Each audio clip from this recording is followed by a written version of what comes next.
Haleluya, haleluya. Bwana Yesu asifiwe sana. Ninakusalimu kupitia jina la Yesu aliye hai. Mimi rafiki yako Evangelist Michael Ndelema. Mungu ametupa neema tena siku ya leo tupate kujifunza maneno mazuri kabisa na ya baraka. Natamani niombe, halafu baada ya hapo nikuletee ujumbe kwa dakika chache mzuri, na naamini Mungu atakubariki. Baba, katika jina la Yesu Kristo, asante kwa sababu wewe ni mwema na ni mwaminifu, Mungu aliye hai. Sema na maisha yetu katika jina la Yesu aliye hai. Amen. Amen. Mungu akubariki sana. Siku ya leo nina ujumbe mfupi wa baraka ambao natamani alau tushiriki wote kwa pamoja, na Mungu akakusaidie na Mungu akakuwezeshe kuelewa maneno haya, na yamkini kuna kitu ambacho kakichukua chenye kukusaidia katika maisha haya ya wokovu. Na ujumbe wangu leo nataka tuangalie mambo matatu ya muhimu sana kwa habari ya Injili. Mambo matatu ya muhimu sana kwa habari ya Injili. Lakini kabla ya hapo, ni vizuri kuelewa Injili ni nini. Ni vizuri kufahamu Injili ni nini.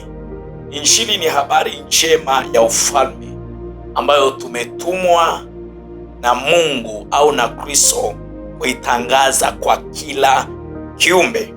Injili ni habari njema, is the good news ambayo tumetumwa, habari njema ya ufalme ambayo tumetumwa na Kristo ili kusudi kuitangaza kwa kila kiumbe. Kitabu kile cha, nitakupa reference, kitabu kile cha Marko sura ile ya 16, Marko sura ile ya 16 na ule mstari wa 15. Biblia inasema, akawaambia, enendeni ulimwenguni mote mkaihubiri Injili kwa kila kiumbe. Anasema enendeni ulimwenguni mote mkaihubiri Injili kwa kila kiumbe. Hili ndiyo agizo kuu la mwisho ambalo Yesu Kristo alikuwa anawapatia wanafunzi wake, au alikuwa anawapatia sasa kama kamisheni kwa ajili ya wote. Maana yake wale aliokuwa nao, lakini hata baada ya wale aliokuwa nao. Maana yake Injili imetembea sasa kutokea kipindi hicho mpaka sasa. Sisi tunapokea hizo habari njema, na sisi tunaendelea kupokea, kuzipeleka kwa watu, na wengine wasipokee, na ni hivyo hivyo. Manake ni mwendelezo wa kwenda sasa mahala pote ili kusudi Injili ifike. Anasema mkaihubiri Injili kwa kila kiumbe. Hili ndio agizo kuu kwa Mkristo yoyote au mtoto yoyote wa Mungu au mtu anayeokoka. Enendeni ulimwengu.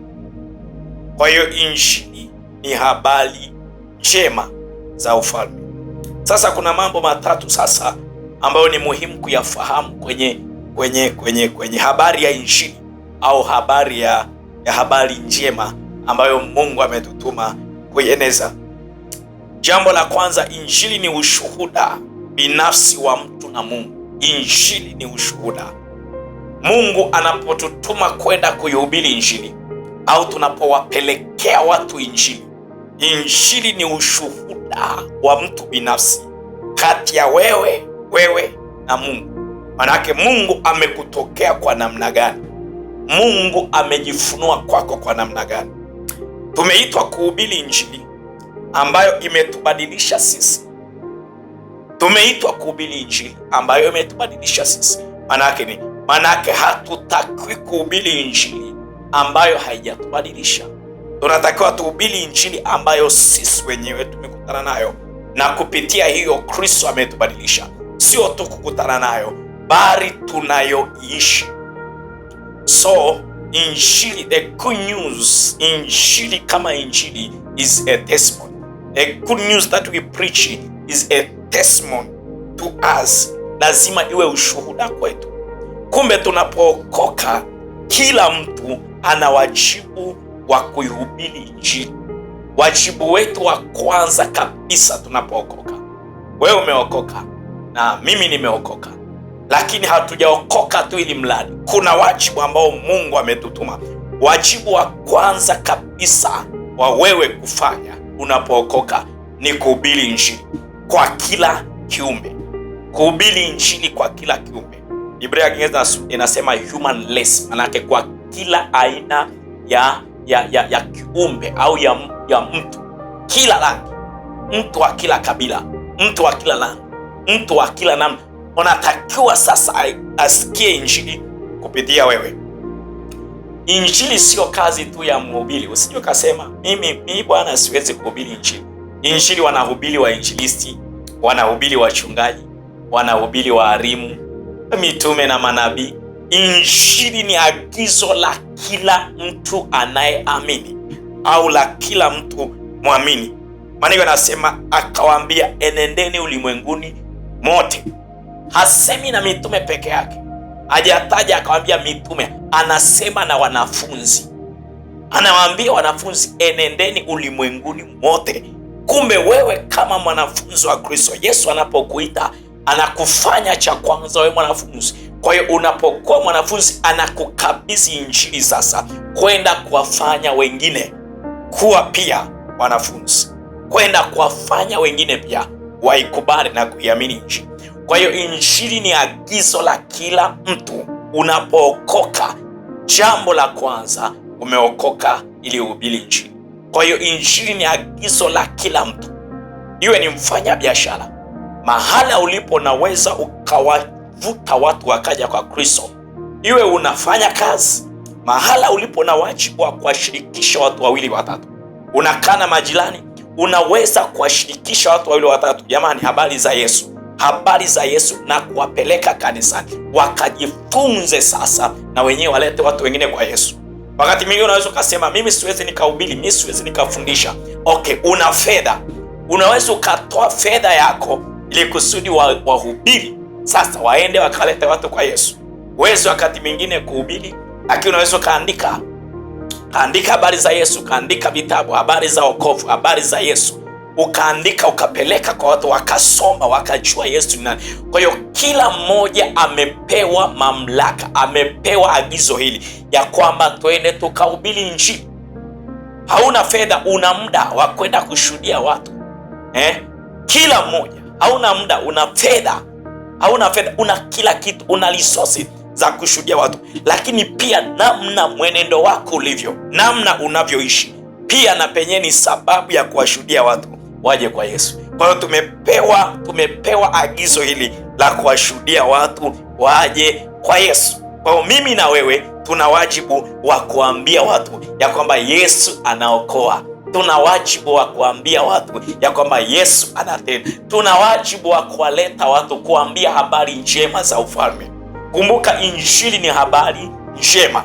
Ukiona mtu anahubiri injili na hahubiri habari njema, maana yake hiyo sio injili. Injili inapokuja inaleta mema, inaleta habari njema, watu wanazipokea, watu wanazikubali. Kwa hiyo hapo lipo, watu wana changamoto, watu wanahitaji Kristo. Ulimwengu huu uliobadilika, ulimwengu wa taabu, ulimwengu wa mateso, wanamhitaji Kristo ambaye ni habari njema. Wanahitaji faraja ya kuwasaidia kuvuka. Injili ni ushuhuda. Injili ni ushuhuda. Kwa hiyo injili ikiwa ni ushuhuda, inabeba maisha ya mtu. Wanakuonaje? Wanakuchukuriaje? Wanakuchukuriaje mtaani wewe kama wewe unaibeba injili? Ndio maana unakuta wengine wanaogopa kwenda kushuhudia, kwa sababu maisha yao hayampendezi Kristo. Maisha yao yako tofauti na injili. Unawaambia tuwe tukashuhudie au tuwe tukahubiri, mtu anakimbia kwa sababu wanamjua mtaani, wanamjua kwenye familia. Hawezi akasimama akasema neno kwa sababu wanamjua kwenye familia ni mtu ambaye haenendi sawasawa na injili. Hana ujasiri wa kuambia watu Yesu anawapenda, Yesu anaokoa, Yesu anawabadilisha, kwa sababu maisha yake yeye hayamfanani Kristo kama ambavyo anasema. Kwa hiyo injili inabeba maisha ya mtu. Injili inabeba maisha ya mtu. Injili unayoishi ni nini Mungu amekutendea? Nini Mungu amekutendea? Injili unayoishi au injili unayoihubiri lazima ionyeshe nini Mungu amekutendea. Paulo alipookoka wakati anaenda Dameski, Maandiko yanasema ule ushuhuda alipokuwa akisimama kuhubiri katika zile misheni yake. Paulo alikuwa na misheni 3 kwa mataifa. Misheni ya kwanza ilikuwa kwenye jimbo la Galatia, misheni ya pili ikawa Makedonia, misheni ya 3 ikawa Italy. Maandiko yanasema ule ushuhuda ambao Paulo alikuwa anasimama anawaeleza, jamani, Yesu amenitokea wakati ninaenda kufanya uharibifu Dameski. Yesu akanitokea akanibadilisha. Yale maisha kweli yalimbadilisha mtume Paulo. Kwa hiyo alipokuwa akisimama kuambia watu walikuwa wanaokoka. Paulo ndiye amefanya mapinduzi makubwa ya injili ya mataifa. Kwa sababu gani? Kwa sababu ushuhuda aliobeba ulikuwa ni ushuhuda wa ajabu, ushuhuda wa kutisha ambao kweli wakimwangalia amebadilishwa. Wewe hapo ulipo umeokoka, lakini ushuhuda wako umepinda. Watu hawezi wakakuamini. Umeokoka, lakini bado ushuhuda wako umepinda. Huwezi ukaenda mtaani kushuhudia watu, ni kwa sababu wanakujua, wanakuelewa. Umeokoka, lakini maisha unayoishi sio ya kumpendeza Mungu. Umeokoka, lakini bado unazini. Umeokoka, lakini bado mwenendo wako unafanya mambo ya aibu. Bado kuna vitu haviko sawa. Bado wewe ni muongo. Bado wewe una chuki, una hasira na watu.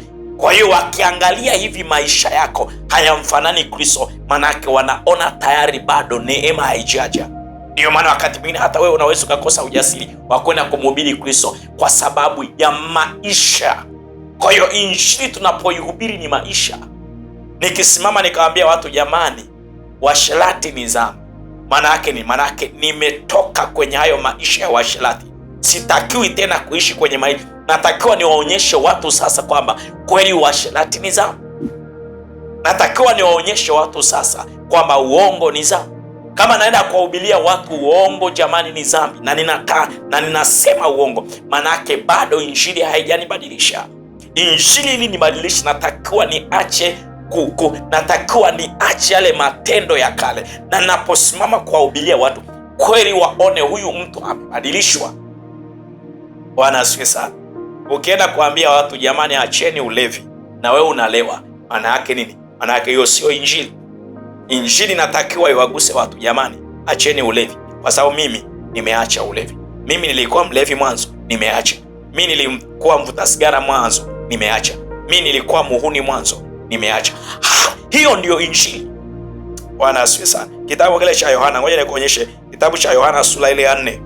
Kitabu cha Yohana sura ile ya 4 na ule mstari wa 28. Maandiko yanasema,